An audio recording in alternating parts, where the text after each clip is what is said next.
Share my screen, and everyone should be seeing the agenda now.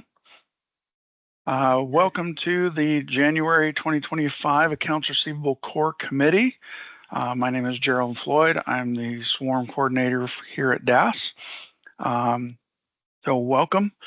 Well, we normally would do introductions. We have kind of stopped doing that during the virtual period, so just because it's kind of hard to manage that process.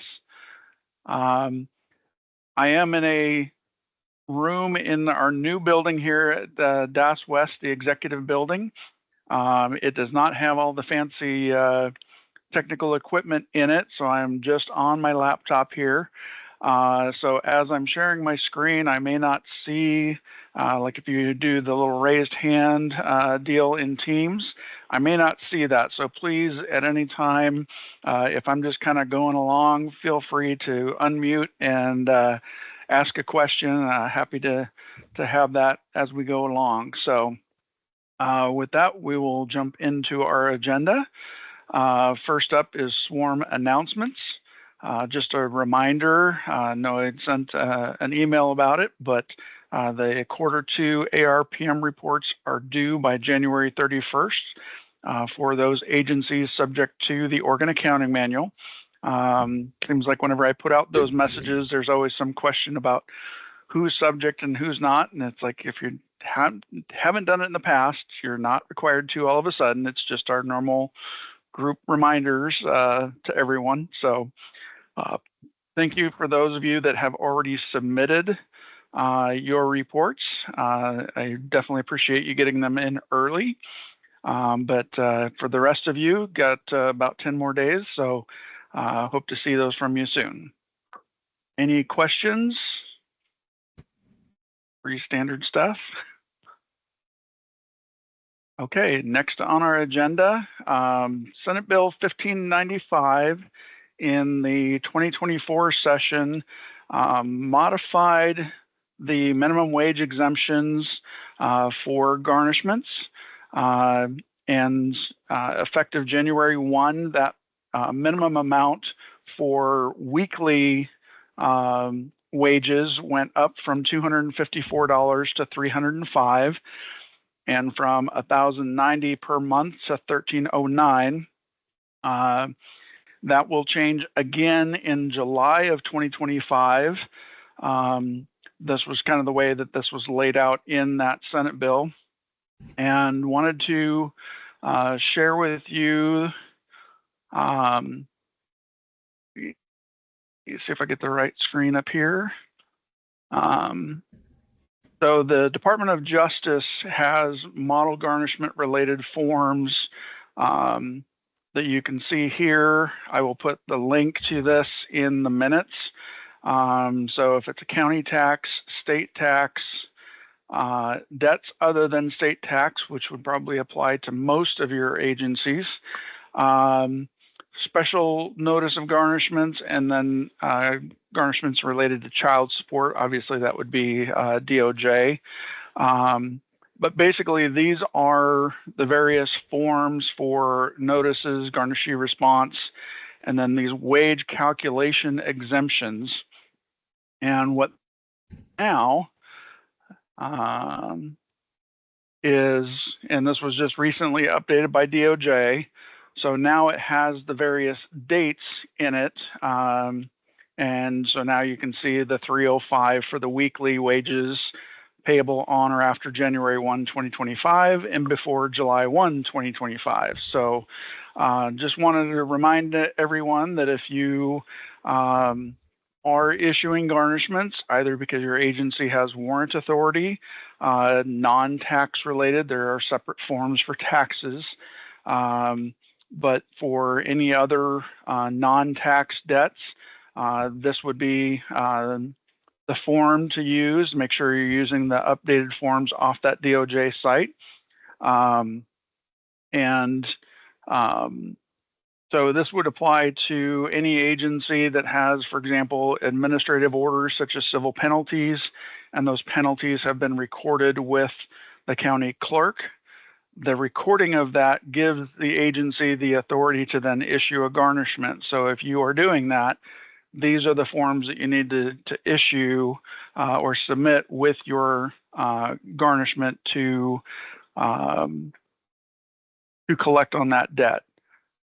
So just wanted to kind of remind everybody that these are dates from last session, and you can see them, they'll change again a couple times between now and the middle of 2027. So this was kind of the first one from that was the change. So we wanted to make sure that we just reminded everyone that was out there. And again, I will put the link to the DOJ model site in the minutes for you to be able to quickly reference later on.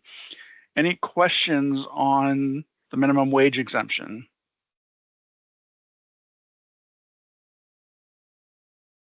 Hearing none? Okay. Next on the agenda, we have every so many years, there's no specific timetable for it, but with the pandemic and so forth, it's definitely been probably close to 5 years since the Oregon Accounting Manual, Chapter 35, has been reviewed, updated, kind of looked at language and see if there's anything that needs to be changed or if there's anything that folks might be having some confusion about, that we can update the language to provide some additional clarity. And when we do this, don't like to do it in a box just by myself, but want to have input from a group of folks that can, I'm looking at probably a once a month meeting where ahead of time I will send out the links to probably 4 or 5 at a time, and something that we will spend the next 6 or 7 months going over and reviewing all of Chapter 35 and providing some feedback. And those updates will then get submitted to the state controller for review and ultimately the chief financial officer, Kate Nass. And so if anyone is willing to be a volunteer to be on that committee, please let me know. You can send me an email to the Swarm inbox. Usually look to have about, anywhere between 4 and 6 is usually a good number. It's not too big, not too small. But like to have some large agencies as well as small, so we kind of get all the different perspectives in the spectrum of the agency world. So even if you're a small agency, we'd still love to have you participate if you're able to do so.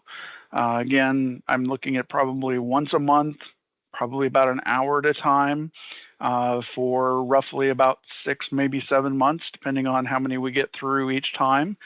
So anyways, if you can either put in the chat if you'd like to participate in that. And again, the way I'm set up, I won't necessarily see that right away, but I'll definitely get that for the minutes. But put it in the chat, send me an email, give me a phone call. Anyways, just let me know if you'd like to participate. Any questions on the OAM review committee?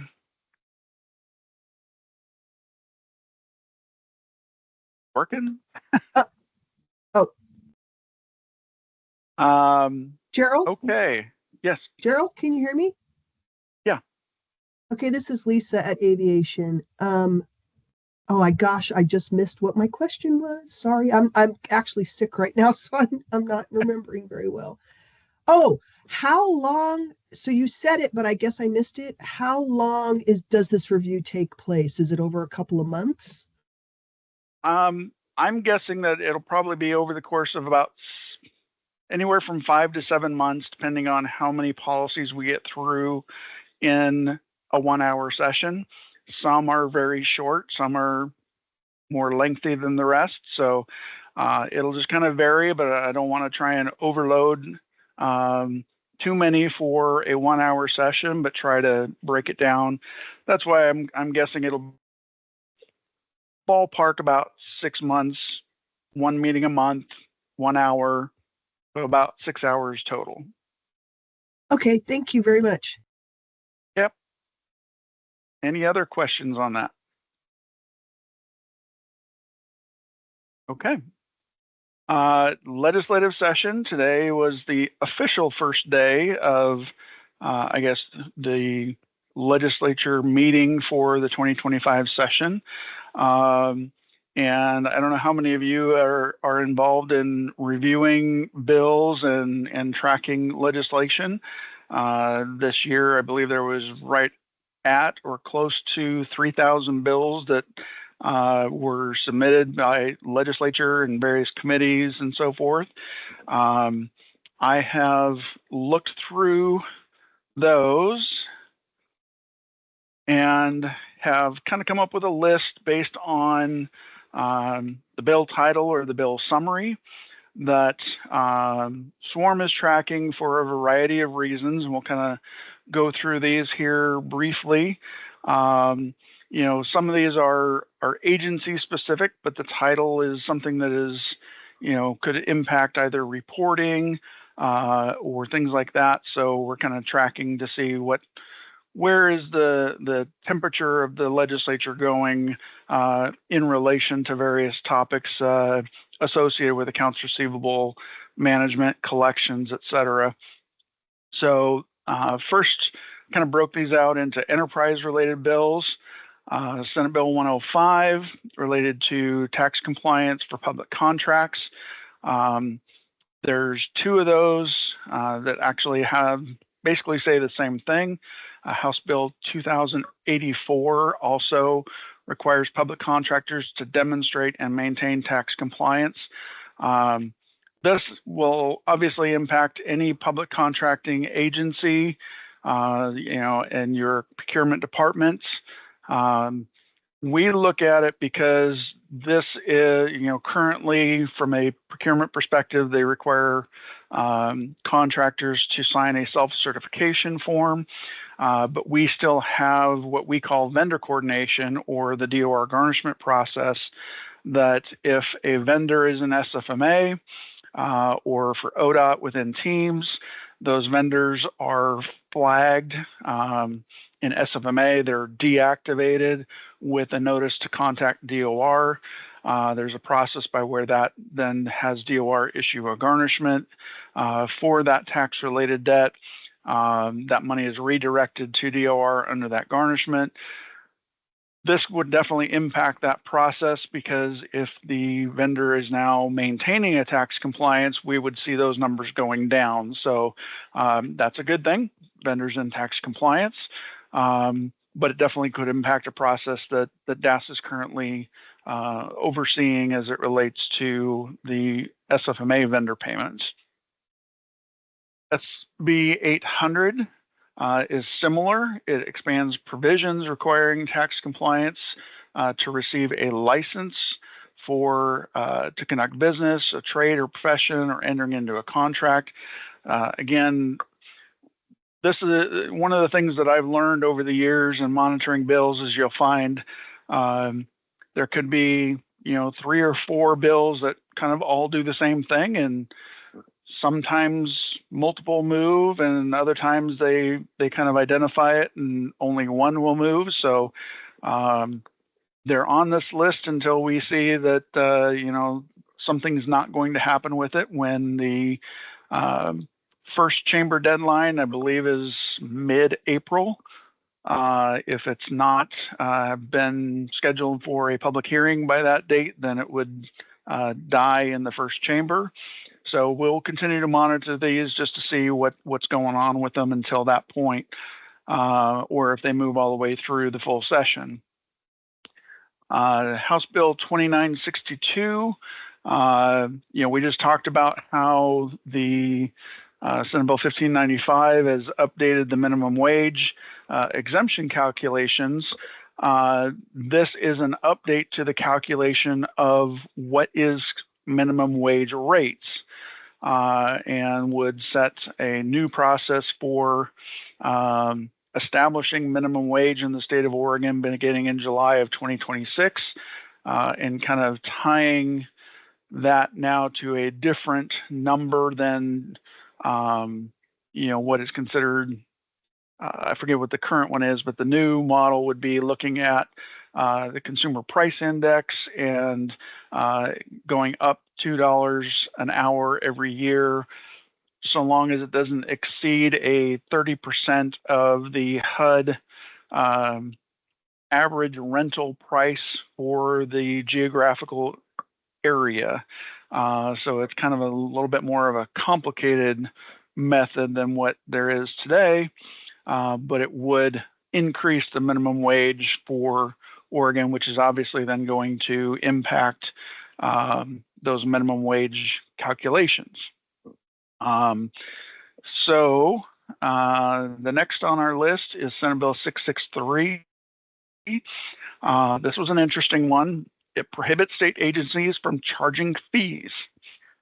Does not mean you cannot assess a civil penalty, those types of things, but if you collect a fee for an implementation of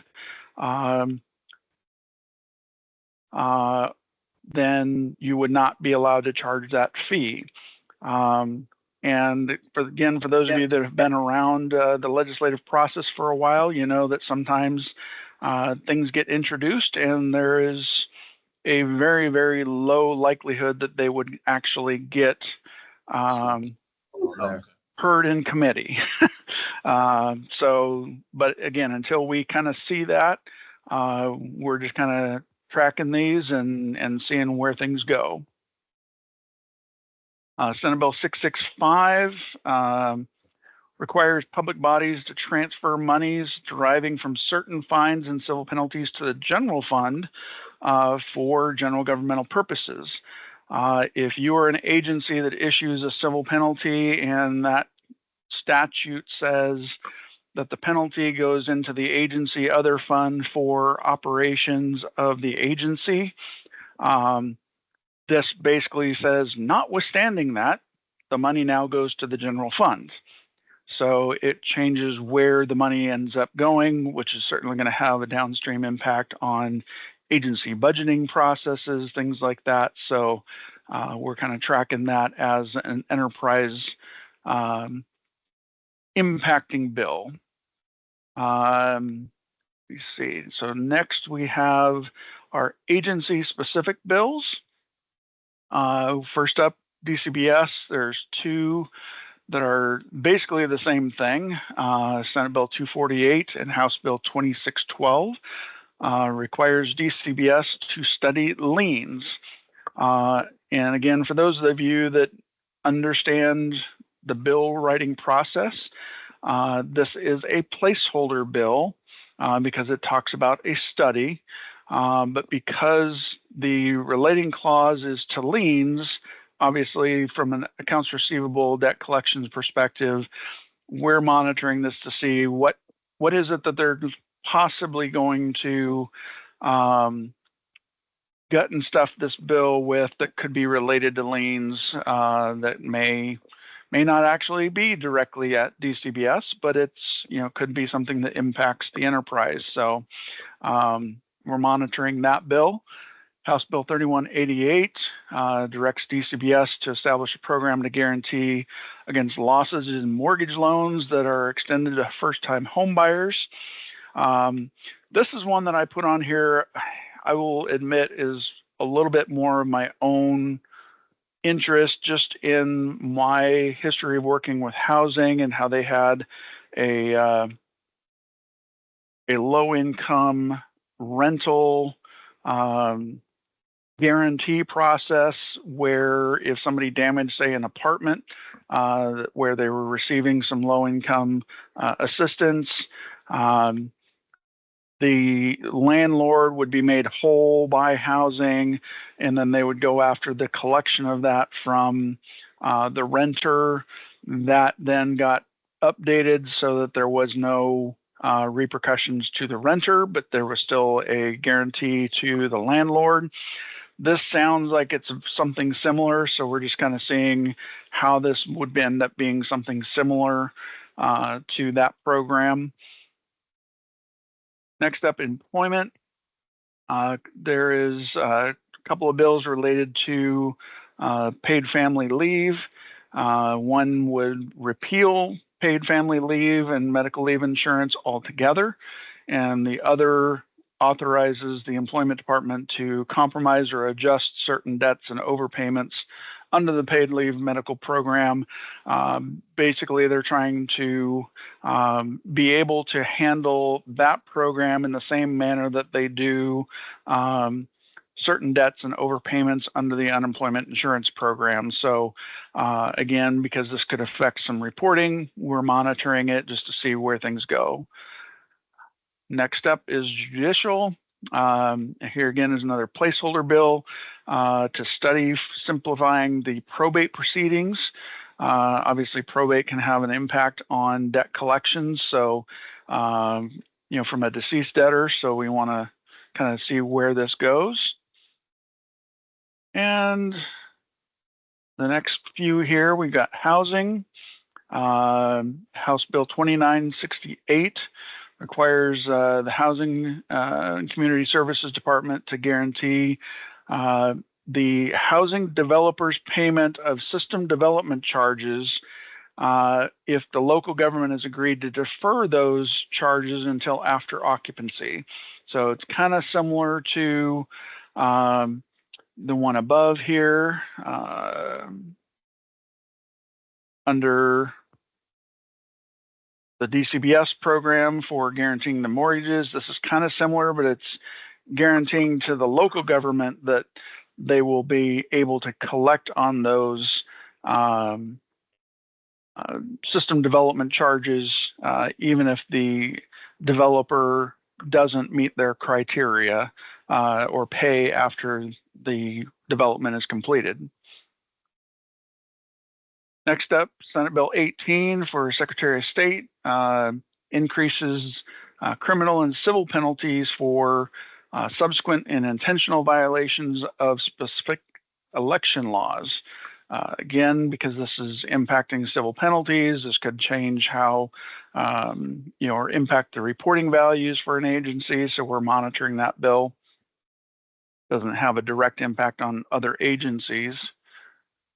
For pharmacy, Senate Bill 533 creates a civil penalty for drug manufacturers that interfere directly or indirectly with certain entities requiring 340B drugs, yada, yada. I don't know the details of what all that means, but it's referring to civil penalties, so we're monitoring that. The Board of Psychology, Senate Bill 789, would be allowed to assess costs associated with a disciplinary action to the person against whom the disciplinary action is taken. So again, this is kind of related to costs and receivables that would be established and potentially increasing a liquidated and delinquent debts. So we're monitoring that.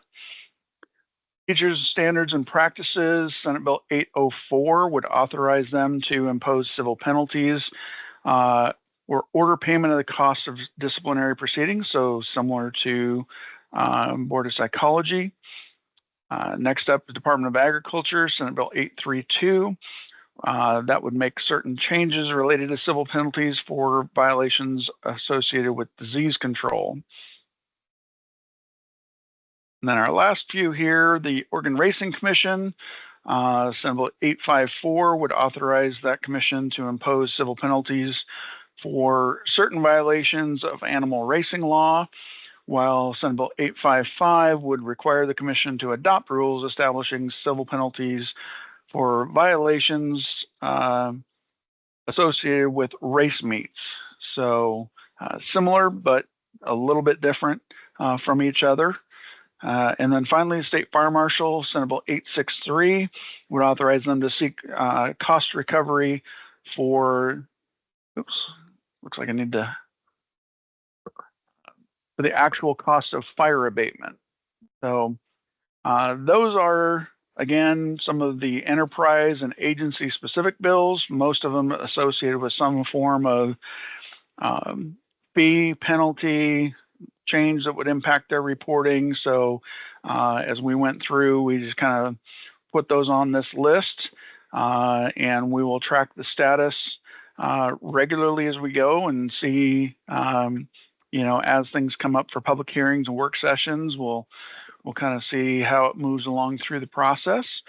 But we wanted to also see if other agencies had any other bills that they were monitoring that would be worthwhile for Swarm to add to this list.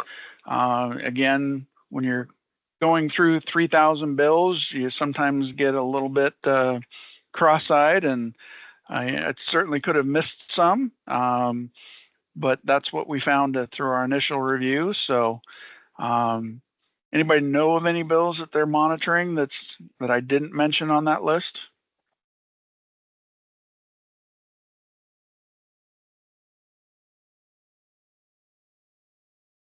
Not hearing anybody's. Yeah. Gerald, if it, I need to get with my manager about that because I'm getting ready to learn how to do fiscal impact statements. So, can we email you that if I find out if there are any? Okay.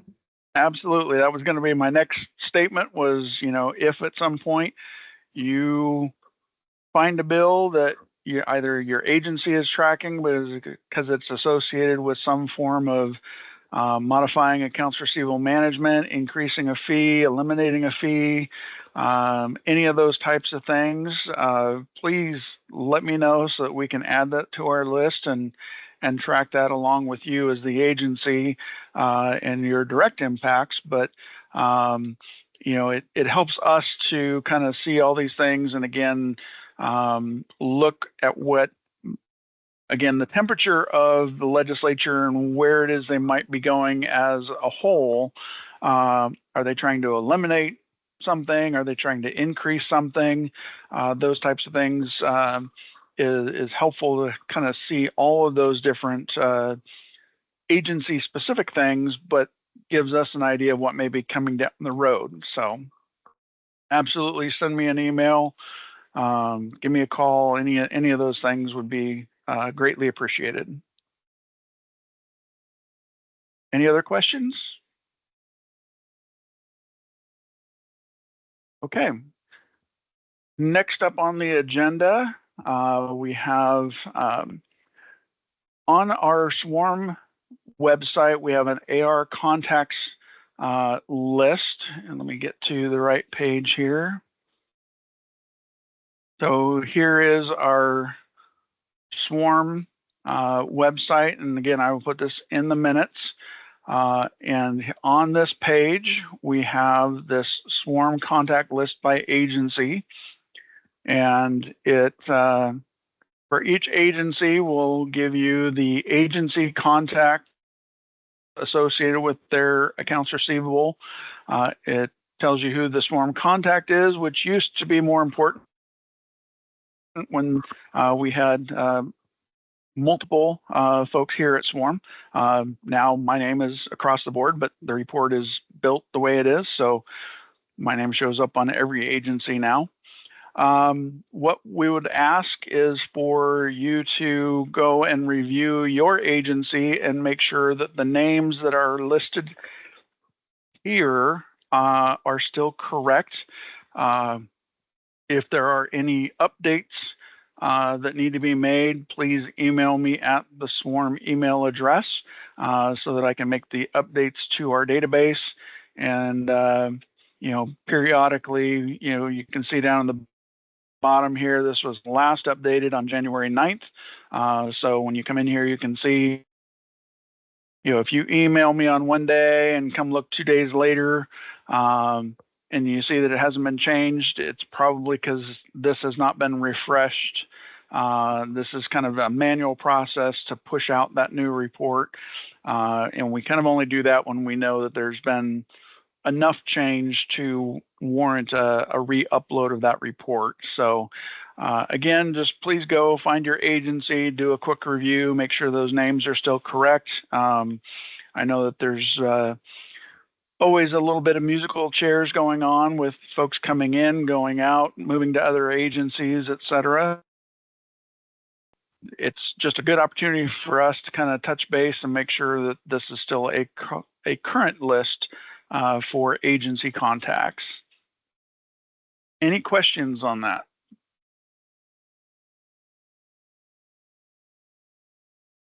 Okay. Anybody have any topics like to bring up or questions for the group that they'd like to ask?